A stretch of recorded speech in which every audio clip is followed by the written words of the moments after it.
I am sitting here and I'm still asking myself 12 hours later, 14 hours later, whether or not it would have been at least remotely possible for the New England Patriots to offer some kind of a morsel or two to the Dallas Cowboys for Micah Parsons, Wiggy. Like some kind of could you maybe throw in one of RKK's Bentleys or something that would intrigue Jerry Jones when the very best defensive player in the game of football is somehow available. Could you 2 first-round picks all day long doing it, and a defensive tackle. I would have did 2 first rounds, and I would have gave him Barmore. Yeah, I would have even thrown in an extra 4th if you needed to get the deal done. Right. Yep. That wouldn't have mattered to me, and I would have gave him that deal. You know, that deal is obviously it's a great deal, and then. I know it's 4 years, 188, but it's 136 million guaranteed. So it's basically 3 years, and then he'll sign another extension after that. I would have been all, like you said, Greg, for one of the best young defensive players in the National Football League. I mean, what are you doing here? It makes no sense to me, though, because Jerry Jones kind of looks, and I understand, and we're going to get to it they said it this morning, that Jerry Jones is, happy about this deal. But we thought that Micah Parsons was going to go for more than just 2 first-round picks and a defensive guy, right? Well, you actually thought that he wasn't going anywhere. Well, at first I said on the show last week. I did a lead first that was that the Patriots should jump on him, and then it seemed like Jerry Jones wasn't worried about it. Dak Prescott wasn't worried about it. So, I thought he was staying in Dallas. Yeah, I mean, 2 first-round picks, that's for that caliber of player, that's right on par. If he's a quarterback, maybe who's the quarterback that got traded and they had to give up 3 first-round picks just recently, Shime, a few years ago? Wasn't there a quarterback that was just traded? Wasn't that the Deshaun Watson? Yeah, it might have been Deshaun Watson. So for Micah, the Russell Wilson trade is also a big one. Yeah, There's been a few of them. But I think it was Deshaun Watson. So for Micah Parsons, 2 first-round picks and a defensive player, I'm on that all day. Well, I look at it, Wiggy, as Jalen Ramsey got traded for 2 first-round picks and a 4th. Right. And Micah Parsons, I'm sorry, Jalen Ramsey, is way better than Jalen Ramsey was. Oh. I mean, there's no question about the fact that he is the very best defensive player in the National Football League. So I don't know how you're not in on it, and I get it. I'm sure later on today, Elliot Wolf or whoever speaks for the organization will suggest to Tommy Curran, and Tommy Curran will report that they were right there and talking about it. But if you're Elliot Wolf and you're in front of the microphones a week ago and you're talking about how you're happy to give up a first-round pick if the player is if the value of the player is worth the pick, and you're not in on giving up that first-round pick on this particular player, then it's cap, as Wiggy would say. And cap. And who are we blaming today? Well, you know who's getting the blame. It's the fall guy. Yep. It's Wolfie. Wolfie's the one. Wolfie's the one who's going to get the blame. Mike Vrabel, I'm sure, was sitting there with his hands up, going, "Hey, I would have loved to try to get Micah Parsons." Elliot's Wolf decision. That's right. I mean, think about it, right? We're not really criticizing Kraft. Nope. We're not criticizing Vrabel. Nope. It's all about Elliot Wolf right now, and but everybody tells me he has no power. He's just a mouthpiece. Yeah, I guess maybe the money is an issue. It seems like the money appears to be a part of the decision when it came to Kendrick Bourne. I mean, did you catch that stuff yesterday? Shime, didn't I bring that up yesterday morning during your lead? And it was poo-pooed here and there, I think. So they went to Kendrick Bourne and asked him to take a pay cut. Really? Yes. Now, that's a pay cut on... I think that deal was maybe $5 million guaranteed max to start. And so I don't know how much of that $5 million he had eaten through, but it could not have been more than $2.5 million or whatever. No, it said he had a 3-year, $19 million contract. With 5 guaranteed. Yeah. His the last year of his deal was $5.5 million guaranteed. Right. So they went to him and they wanted him to take a pay cut. They have more cap room. Wow. They have nearly $60 million in cap cash, and their running around asking somebody if they're willing to use a Groupon. Right. And they're asking a guy that they know isn't going to play. So they're basically going to a guy who's like, wait a second, why would I take a pay cut when I'm not going to play? You just, wow. So I don't know. Maybe not being in on Micah Parsons has way more to do with what you're going to have to pay him over 3 or 4 years. So what? You have a quarterback on a rookie contract. By the time the Micah Parsons contract is up, that's when you pay your young quarterback. Like, it makes perfect sense. It is the perfect opportunity to spend out the wazoo on the best defensive player in football. There are no excuses. And you could do it all the time. You could pay those guys. I know you got to pay Christian Gonzalez, but look at these teams. Cincinnati paid Joe Burrow. They paid Jamar Chase. They paid T. Higgins. When the Rams won a Super Bowl, they paid Aaron Donald. Look at the Eagles. They paid Jalen Hurts. They're going to pay Jalen Carter. They paid Saquon Barkley. They paid A.J. Brown. Right. I don't get why you're like, oh, you could have had Christian Gonzalez and Micah Parsons basically being your foundation for your defense for the next 7-8 years. Now, reasonable question from a listener on the Subaru of New England text line. I don't know nearly as much football as this show, except I know more than Shime. I added that part.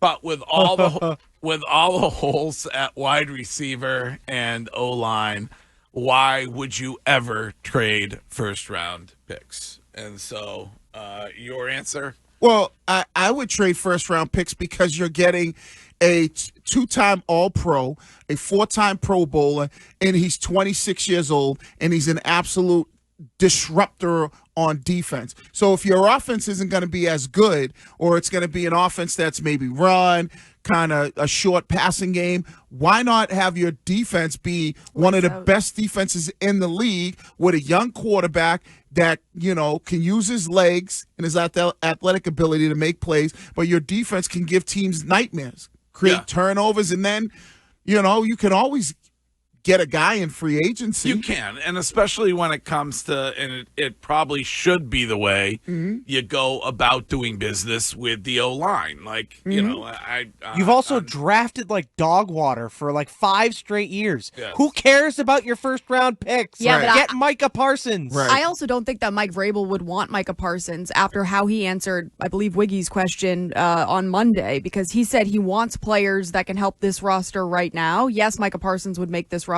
better, but he probably in his mind thinks that defensively this team is okay. We're good to go right now. So if Vrabel thinks that way, go ahead. What? The way in which he answered your question, right? You brought up specific players, not by name, but you described them. He basically poo-pooed it.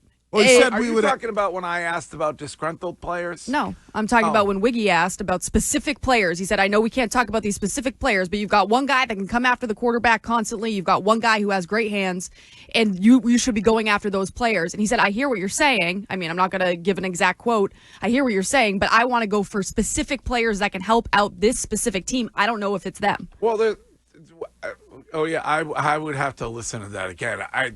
There's no way that Mike Vrabel doesn't think that Micah Parsons is Hell no. And if he does, but in a massive way right now, there's no way he wouldn't want Micah I Parsons. think that he thinks that the defense is good right now, so let's focus on other positions that are not and that we need help at. Here's what he said. He goes, we're always looking to try to improve the team, whether it's from within or it's from without. Correct. So, and then he went on to say about those specific guys. I thought it was an interesting response to what you were saying. So I mean, I would think Mike Vrabel would know better than anybody because he played a similar position and he knows like what that guy can do. We won a Super Bowl, and he won 3 Super Bowls because of having a great defense and having guys that were really good on defense, whether it was Seymour, whether it was himself, whether it was Willie McGinnis. So he understands what a guy like that can do for your defense and the rest of your team. So this is Jim from Weymouth. Hello, Jim. Good morning, everyone.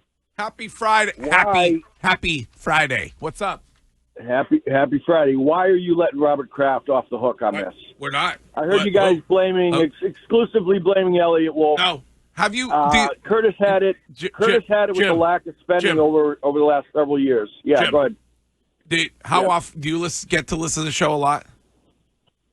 Every day. Okay. We've spent a lot of time talking about the fact that Elliott Wolf, from our perspective, has zero say in what's going on, and he is going to be used by Robert Kraft and maybe even Mike Vrabel as the fall guy when and if they need a fall guy. So you may have missed that discussion, but there's one guy only who signs the checks over there, and that is the man that they affectionately call RKK. So right. You're making my point earlier. No. Go ahead. What? Earlier, you mentioned Elliott Wolf, and I didn't hear Robert Kraft's name mentioned. This is like 10 minutes ago. Okay, you're missing the focus. I think he missed what I'm trying to explain. The to you. main point we said. We're happy to have the Hillman down at Patriot Place. You've been with us since the beginning. When we said, guess who they're gonna blame, and guess who's gonna get off scot-free. Right? I think he missed that part of it. Yeah. We were all like, well, how do you blame Elliott Wolf, a guy where no one believes he has that much power, when we know it's Kraft and we know it's Vrabel, but yet the only guy that we're talking about is Elliott Wolf. This is Rich from Western Massachusetts. Hello, Rich. I don't think the previous caller actually listens when he listens to the show. Well, I think we talked about this yesterday. We were talking about it yesterday extensively. I'm going to give him sometimes we speak in we don't speak in tongues. Well, maybe Wiggy does, but sometimes we are being sarcastic and we assume that everybody is getting it. And I don't want to say anything bad about the guy, but yes, we have discussed countless times of late that this team sits with nearly $59 million in available salary cap, and it appears that Robert Kraft doesn't want to spend it. And so I don't know how to be any clearer when it comes to that being my perspective on it this morning. So go ahead. Yes. What else, though? Yeah, Rich? Robert Kraft hasn't spent in about 20 years anyway. But, I mean, you still have, giving up a first-round draft pick for maybe 2 years, that's fine, because we're going to be middle of the road anyway, drafting 16th, 17th, by what we're predicting them to how many wins they're going to get this year. They don't need a quarterback. Normally, quarterbacks go first, second, third. We don't need a quarterback. He's on his rookie contract for the next 2 years. Yeah. And we couldn't even get Chris Godwin here and give him like an extra $5 million. Yeah. So you bring in Micah Parsons, right? You improve your defense even more. They just said they wanted to improve the team. Maybe they say, all right, Micah Parsons comes here. We spend a little bit of money. They finish 9-8. They have a great season, and maybe other players are saying, hey, Patriots have a new head coach. They just got Micah Parsons. Drake May had a great second year. Right. Maybe New England will be a desirable spot to land if Robert Kraft can just shell out a little bit of money. You start maybe being able to talk about some kind of a vibe going on, and it's a place that high-profile superstar players want to go to. Right. So, and you know what's going to happen every year? You're going to get disgruntled players who want out of their organization. So if you get Micah Parsons, what you do is you're building your defense, and then the call is right. You probably win 10 games. You know, Curtis got him winning 10 without him, but, you know, now you're a team that is like, all right, Micah Parsons, lock him in at least 9. Then you get a disgruntled guy next year, wide receiver, who wants out. And now you go, wait, we got Micah Parsons. We still got Drake May on his rookie deal. We're going to give Christian Gonzalez money. Let's trade for whatever disgruntled wide receiver that is for next year. Speaking of disgruntled, we talked about it a little bit yesterday, but Christian Gonzalez has to be in the middle of some kind of a silent hold-in. Why? He hasn't practiced He's for been over hurt. a month. Yeah, he's hurt. Shime, we're a week away from the opener. He hasn't. Yeah, I don't guarantee anything. I question what is going on over there with that player. It's a hammy though. That takes a while to. Yeah, I question what is going on. With that player. I would suggest that is an absolute nothing burger. Yeah, because he's got one more year. After this year is when he starts to get into that the Holden territory. Here is Cotto from Boston. What's up, Cotto? Good morning. What's up? Happy Friday. Same to you, yes. I got a emergency top 3 weasels in football right now that I need to get off my chest. Okay, go ahead. Weasel number 1. Oh, 3. All right. So 3, we're going Elliott Wolf. Yeah. And that's for obvious reasons. Okay. Dylan Raiola, the Patrick Mahomes kid. From Nebraska. That kid is such a weasel. Number 1. Jones. Who? Jerry Jones. Sitting up there acting like what he did was good. He was backing himself up like, dude, you're a dingbat. Yeah. No, what he's thinking about on that one. Courtney mentioned it, but